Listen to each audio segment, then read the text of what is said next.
Assalamualaikum warahmatullahi wabarakatuh. Perkenalkan, kami dari kelompok 1 ingin mempresentasikan hasil kerja kelompok kami, yaitu yang berjudul monosakarida, yang beranggotakan Perkenalkan, nama saya Ardiansyah Pradana, NIM 19.00033076. Perkenalkan, nama saya Dina Wulandari, NIM 19.033.066.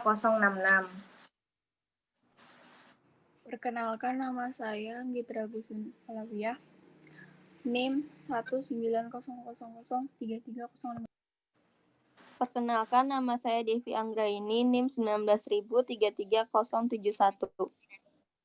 Perkenalkan, nama saya Dita Permata Putriani, NIM 19.033.094.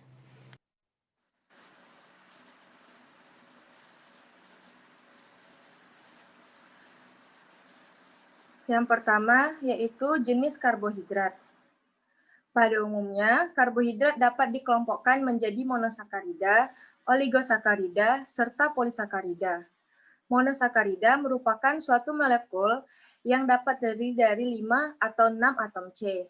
Sedangkan oligosakarida merupakan polimer dari 2 sampai 10 monosakarida. Dan pada umumnya, polisakarida merupakan polimer yang terdiri dari 10 monomer monosakarida.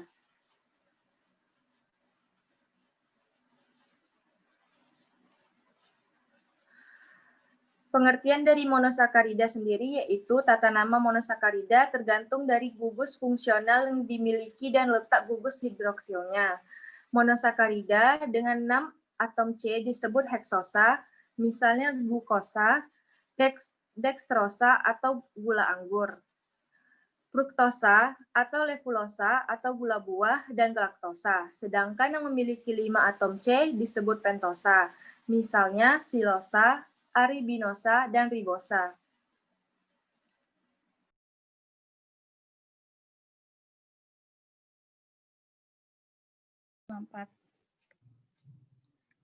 Ada beberapa cara penulisan rumus bangun molekul gula-gula.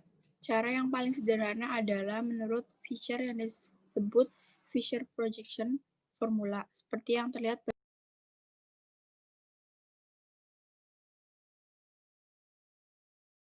pada rumus di bawah ini. Next, Di.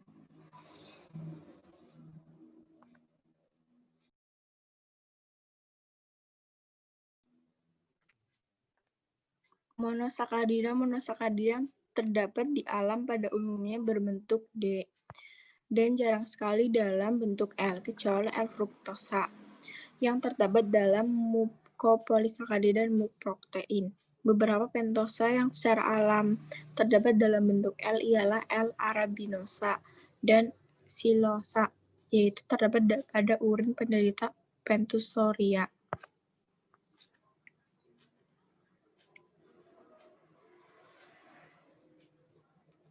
Berikut ini gambar yang terdapat pada urin pentusoria. Di situ terdapat OH yang ada di bagian kanan menunjukkan D-glukosa dan OH yang ada di kiri menunjukkan L-glukosa, dan begitu juga dengan D-fruktosa, L-fruktosa.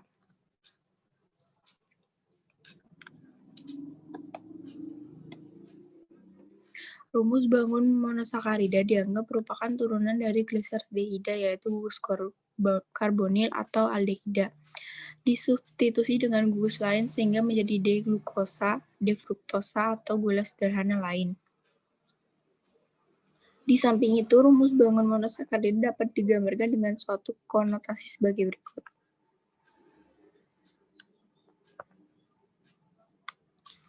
Dari gambar tersebut adalah D-glukosa itu cerminan dari L-glukosa.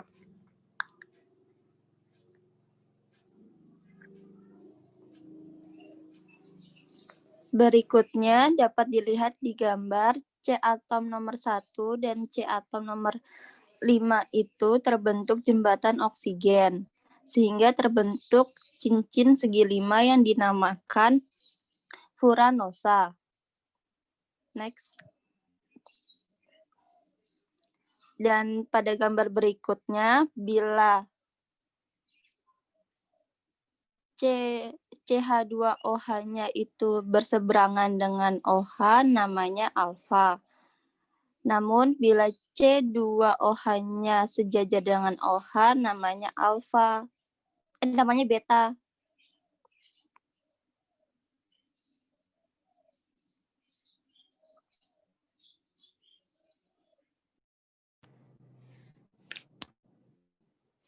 Cara penulisan simbol D dan L pada heksos berdasarkan letak karbon nomor 6. Bila berada di atas bidang contoh, maka diberi simbol D. Sedangkan bila di bawah bidang, diberi simbol L. Pada deheksosa, pemberian simbol alfa dan beta ditentukan oleh gugus hidroksil pada karbon nomor 1. Bila letak hidroksil berada di bawah bidang cincin, diberi simbol alfa. Bila hidroksil tersebut berada di atas bidang cincin, maka diberi simbol beta. Oleh karena itu,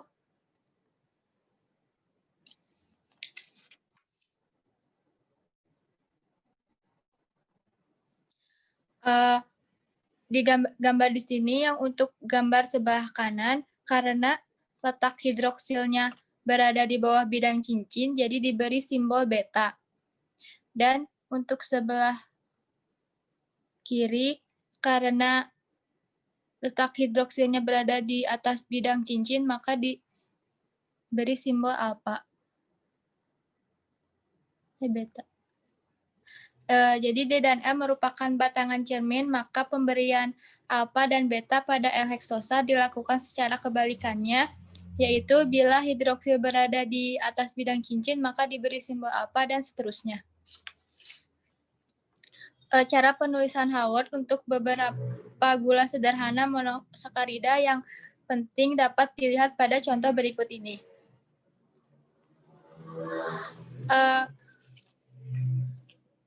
Ini adalah proses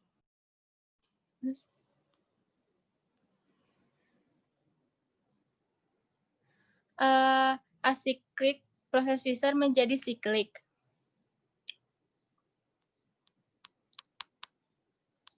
Di sini berarti di bawah dari OH dari yang bawah kedua, yang berarti alkohol yang di nomor 5, pasangan elektron bebasnya yaitu menyerang karbonil anak-anak glukosa yang dari OH sini.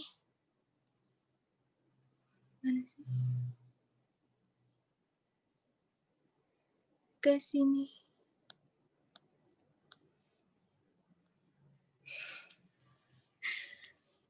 Yang dia merupakan gugus aldehid yang awalnya sp2 nantinya akan menjadi sp3, yaitu membentuk siklik di mana tekniknya itu merupakan siklus yang memiliki cincin 6 yang seperti ini. Jadi memutarnya itu ke sebelah kanan.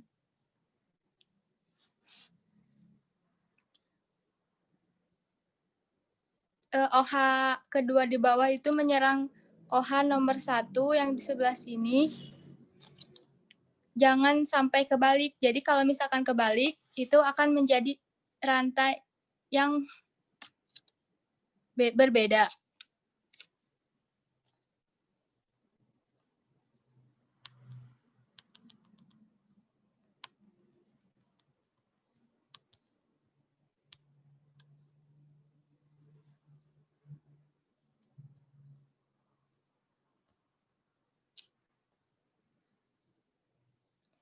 Nah, struktur ini dinamakan struktur alpha glukopiranosa. Piranosa itu berarti merupakan heterosiklis yang mempunyai cincin 6 dengan alpha dan beta.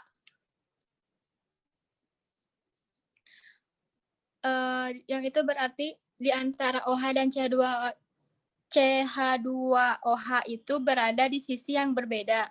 Di sini CH2OH-nya itu berada di atas.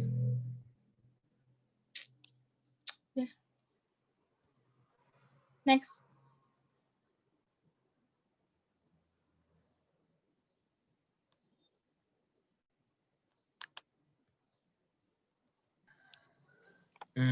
Untuk selanjutnya, dari contoh yang slide sebelumnya, ini ada struktur di galaktosa.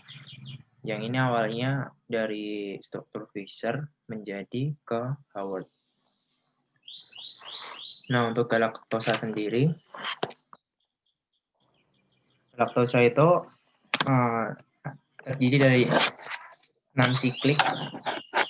Ini kan di glukosa berada OH-nya berada di bawah atau di kanan. Untuk L-silulosa ini juga sama seperti ini. Terus untuk fruktosa itu ini kan CO kan keton, berarti ketosa. Ini bereaksi dengan OH yang ada di C5 dan membentuk cincin segi 5 untuk piranosa. Untuk ini di fruktosanya CH2OH ada di sini, terus OH-nya ada di atas, seperti itu.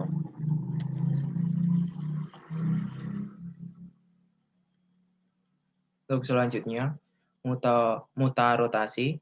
Mutarotasi yaitu perubahan dalam rotasi optik karena perubahan dalam keseimbangan antara dua anomer ketika stereoconters yang sesuai bertukar atau proses di mana hemiasetal membentuk alfa dan beta saling berubah bentuk atau interconvert. Pada rumus bangun yang berbentuk cincin tersebut, atom nomor 1 menjadi C-asimetrik karena mengikat 4 gugus yang berlainan sehingga menghasilkan 2 kemungkinan isomer. Hal ini dapat dibuktikan dengan percobaan yang telah berhasil mengisolasi 2 bentuk kristal D positif glukosa yang berbeda dengan cara pengkristalan dari pelarut yang berlainan. Salah satu bentuk kristal tersebut mempunyai sudut rotasi spesifik positif 111 derajat dalam air, yang dinamakan bentuk alfa. Sedangkan untuk bentuk lainnya mempunyai sudut rotasi spesifik positif 19 dalam bentuk piridina. Untuk piridina sendiri yaitu sebuah senyawa organik heterosiklik yang terbentuk dari cincin aromatik sederhana atau yang disebut dengan beta. Lebih stabil pada suhu sekitar 100 derajat Celcius. Perubahan rotasi tersebut disebut mutarotasi. Dari rumus bangun Howard, dapat ditentukan alfa dan beta berdasar atom C nomor 1 pada aldosa atau nomor 2 pada ketosa. Pada glukosa bentuk alfa, gugus OH pada atom C nomor 1 berada di bawah, sedangkan bentuk beta di mana gugus OH berada di atas bidang. Cara penulisan lain dengan sistem kursi. Yang kenapa disebut demikian? Karena bentuknya mirip kursi conformational formula. Cara ini hampir sama dengan modifikasi Howard. Pada gugus OH, atom C nomor 1 berada di bawah, dan pada bentuk B, beta letak gugus OH berada di atas bidang. Cara penulisan Howard lebih banyak digunakan daripada cara kursi, karena C4/1 merupakan bentuk kursi dengan karbon nomor 4 di atas dan karbon nomor 1 di bawah. Nah, berikut penjelasannya 4/1 itu. Lalu demikian sebaliknya untuk C1/4 di alam jumlah diperkirakan dengan 1:1000. Untuk bentuk C4/1 lebih banyak daripada C1/4. Nah, berikut adalah contoh penulisan atau struktur mutarotasi. Ini dari Howard ke mutarotasi atau bentuk kursi. Nah, seperti ini CH2 bisa berputar kayak di bawah ini sama. Seperti itu.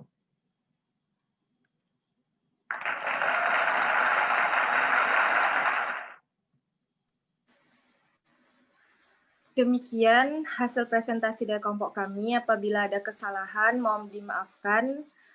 Saya akhiri. Wassalamualaikum warahmatullahi wabarakatuh.